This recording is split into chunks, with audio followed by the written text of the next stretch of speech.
ஆஸ்திரேலியாவுக்கு எதிரான முதல் T20 வெறும் 21 ரன்னில் அதிர்ச்சி ஆல் அவுட். ஆஸ்திரேலிய அணியை சம்பவம் செய்த தமிழக வீரர்கள். இந்திய அணி வரலாற்று அபார சாதனை. அதாவது இந்தியா ஆஸ்திரேலியா அணிகளுக்கு இடையேயான கிரிக்கெட் தொடர் தற்போது ஆஸ்திரேலியாவில் வைத்து நடைபெற்று வருகிறது. 3 ஒருநாள் போட்டிகள் மற்றும் 5 T20 போட்டிகள் கொண்ட இந்த தொடரில் இந்த இரு அணிகளும் விளையாடி வருகிறது. இதில் சமீபத்தில்தான் ஒருநாள் தொடர் முடிவடைந்தது. இந்த ஒருநாள் தொடரை 2-1 என்ற கணக்கில் ஆஸ்திரேலிய அணி கைப்பற்றியிருந்தது. முதல் 2 போட்டிகளில் ஆஸ்திரேலிய அணி வெற்றி பெற்றதைத் தொடர்ந்து கடைசி ஒரு போட்டியில் மட்டும் இந்திய அணி வெற்றி பெற்றது. இதன் காரணமாக 3 போட்டிகளில் 2 போட்டிகளில் ஆஸ்திரேலிய அணியும் ஒரு போட்டியில் இந்திய அணியும் வெற்றி பெற்றதால் 2-1 என்ற கணக்கில் இந்த ஒருநாள் தொடரை ஆஸ்திரேலிய அணி கைப்பற்றிவிட்டது. அதே சமயம் சமீபத்தில் முடிந்த 3வது ஒருநாள் போட்டியில் இந்திய அணி அபாரமான வெற்றியையும் பதிவு செய்திருந்தது. அதுவும் அதற்கு முன்பு நடைபெற்ற 2 ஒருநாள் போட்டிகளில் கூட இந்திய அணி அவ்வளவு எளிதாக தோற்கவில்லை. போராடித்தான் ஆஸ்திரேலிய அணி வெற்றியை பெற்றது. அப்படி இருக்கும்போது 3வது ஒருநாள் போட்டியில் இந்திய அணி ஆஸ்திரேலிய அணியை மிக மிக எளிதாகவே வீழ்த்தியது. அதுவும் முதலில் பேட்டிங் செய்த ஆஸ்திரேலிய அணியை 236 ரன்களில் ஆல் அவுட் செய்து அதை சேசிங் செய்ய களமிறங்கிய இந்திய அணியோ வெறும் ஒரு விக்கெட்டை மட்டுமே இழந்து 38 ஓவர்களிலேயே 236 ரன்களை சேசிங் செய்து இந்திய அணி அபாரமான வெற்றியை பதிவு செய்திருந்தது. இந்த வெற்றி என்பது இந்த ஒருநாள் தொடரை வெல்வதற்கு இந்திய அணிக்கு உதவவில்லை என்றாலும் கூட அடுத்ததாக நடைபெற இருக்கும் T20 தொடரை முன்னிட்டு இந்திய அணிக்கு இந்த வெற்றி என்பது மிகப்பெரிய பாசிட்டிவாக மாறிவிட்டது. அதற்கு காரணம் 3வது ஒருநாள் போட்டியிலும் இந்திய அணி ஒருவேளை தோல்வியடைந்திருந்தால் ஆஸ்திரேலிய அணியை ஆஸ்திரேலியா மண்ணில் வைத்து வீழ்த்துவது என்பது மிகவும் கடினம் என்ற ஒரு மனநிலை இந்திய வீரர்கள் அனைவருக்கும் ஏற்பட்டிருக்கும். அதே மனநிலையோடு அடுத்து நடைபெற இருக்கும் T20 போட்டிகளிலும் இந்திய அணி வீரர்கள் கொஞ்சம் பயத்தோடும் பதட்டத்தோடும் விளையாடுவதற்கு வாய்ப்புகள் அதிகம். ஆனால் இப்போதோ நடந்து முடிந்த 3வது ஒருநாள் போட்டியில் ஆஸ்திரேலிய அணியை மிக மிக எளிதாக கத்துக்குட்டி அணியை அடிப்பது போல இந்திய அணி அடித்திருக்கிறது.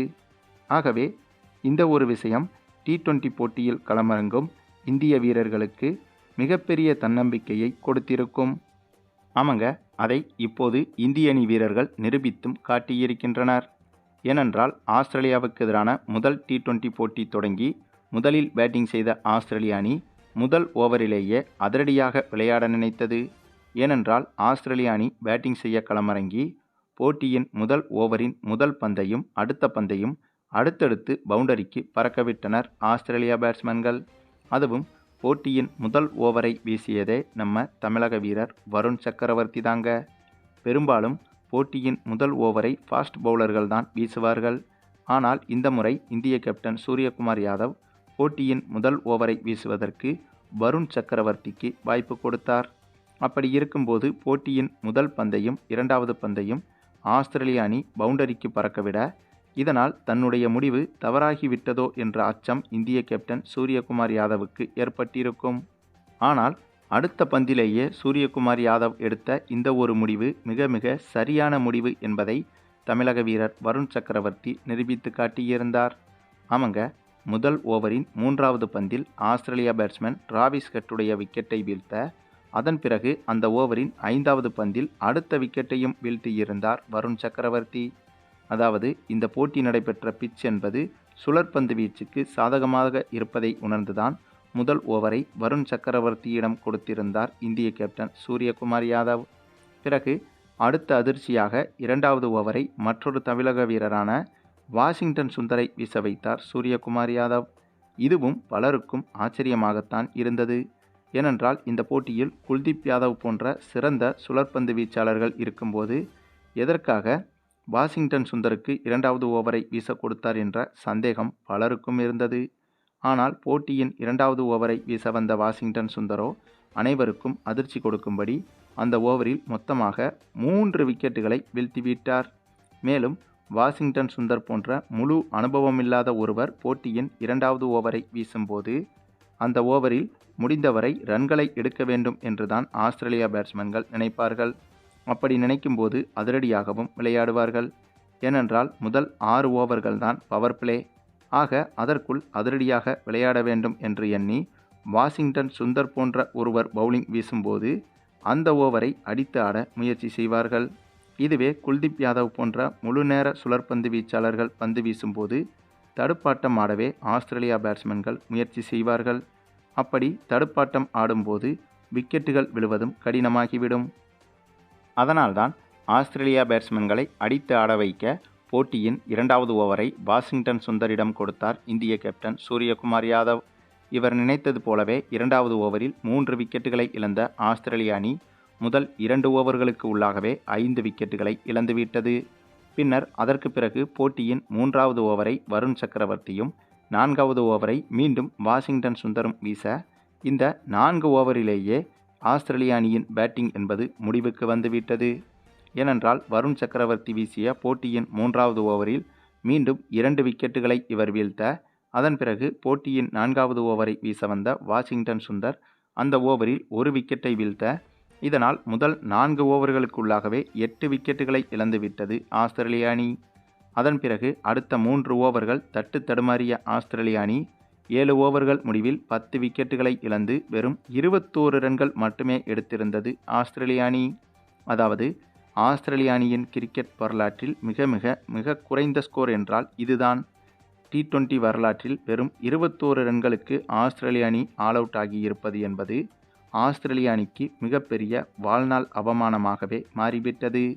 அதே சமயம் இந்த 21 ரன்களை சேசிங் செய்ய களமிறங்கிய இந்திய அணியோ வெறும் 2 ஓவர்களில் சேசிங் செய்து எளிதாக வெற்றியும் பெற்றது. அதுவும் ஒருநாள் போட்டி முடிந்த கையோடு சூட்டோடு சூட்டாக அடுத்த போட்டியிலேயே இந்திய அணி இப்படி ஒரு அசாதாரண பிரமாண்ட வெற்றியை பெற்றிருக்கிறது. அது மட்டுமில்லாமல் இந்தியா ஆஸ்திரேலியா அணிகளுக்கு எதிராக தொடங்க உள்ள 5 T20 போட்டிகளை முன்னிட்டு நடைபெற்ற வார்ம் அப் மேட்சில்தான் இப்படி ஒரு பிரமாண்ட வெற்றியை ருசித்திருந்தது இந்திய அணி. ஆக கண்டிப்பாக இந்த T20 தொடரில் ஆஸ்திரேலிய அணியை இந்திய அணி மொத்தமாக பழிவாங்க காத்திருக்கிறது என்பதற்கு இந்த ஒரு போட்டியே உதாரணம். ஒருநாள் தொடரை இழந்தாலும் T20 தொடரை இந்திய அணி கைப்பற்றிவிடும் என்று இந்திய ரசிகர்கள் எதிர்பார்த்து வரும் நிலையில் அதை செய்து காட்டுவோம் என்பதை உணர்த்தும்படி இப்படி ஒரு வெற்றியை இந்திய அணி இப்போது பெற்றுவிட்டது. மேலும் வருண் சக்கரவர்த்தி மற்றும் வாஷிங்டன் சுந்தர் இந்த இருவரின் பந்து வீச்சால்தான் இந்த போட்டியில் இந்திய அணி இப்படி ஒரு மாபெரும் வெற்றியை பெற்றிருக்கிறது. அதாவது தமிழக வீரர்களின் ஆதிக்கம் என்பது இப்போது இந்திய அணியில் அதிகமாகவே பார்க்கப்படுகிறது. அதிலும் போட்டியின் முதல் 4 ஓவர்களிலேயே 2 தமிழக வீரர்கள் மாறி மாறி பந்து வீசி ஆஸ்திரேலிய அணிக்கு இப்படி ஒரு வரலாற்று அவமானத்தை ஏற்படுத்தியதோடு இந்திய அணிக்கு சரித்திர வெற்றி ஒன்றையும் பெற்றுக் கொடுத்திருக்கின்றனர். இந்த ஒரு விஷயம் இந்தியர்கள் என்பதை தாண்டி தமிழக மக்களுக்கு தனி பெருமை என்பதும் குறிப்பிடத்தக்கது. ஆக கண்டிப்பாக இனிமேல் அடுத்த ஒரு 5-6 T20 தொடர்களில் வருண் சக்கரவர்த்தி மற்றும் வாஷிங்டன் சுந்தர் போன்றவர்கள் இந்திய அணியில் நிரந்தரமாக இடம்பெறுவதற்கு இந்த ஒரு இன்னிங்ஸ் என்பது அடித்தளமாக அமைந்துவிட்டது. சரி, நீங்கள் சொல்லுங்க, இந்திய அணியின் இந்த ஒரு மிரட்டலான பந்துவீச்சை பற்றியும் குறிப்பாக நம்முடைய தமிழக வீரர்களின் வெறித்தனமான பர்ஃபார்மன்ஸ்களை பற்றியும் அதேபோல ஒருநாள் தொடரில் விட்டதை இந்த T20 தொடரில் இந்திய அணி கைப்பற்றுமா என்பதை பற்றியும் நீங்கள் என்ன நினைக்கிறீங்கன்னு உங்களுடைய கருத்துக்களையும் கமெண்டில் தெரிவிங்க. மேலும் இந்த வீடியோ பிடிச்சிருந்தா லைக் பண்ணுங்கள், மற்ற அனைவருக்கும் ஷேர் பண்ணுங்கள், மறக்காமல் நம்ம சேனலை சப்ஸ்கிரைப் பண்ணுங்கள்.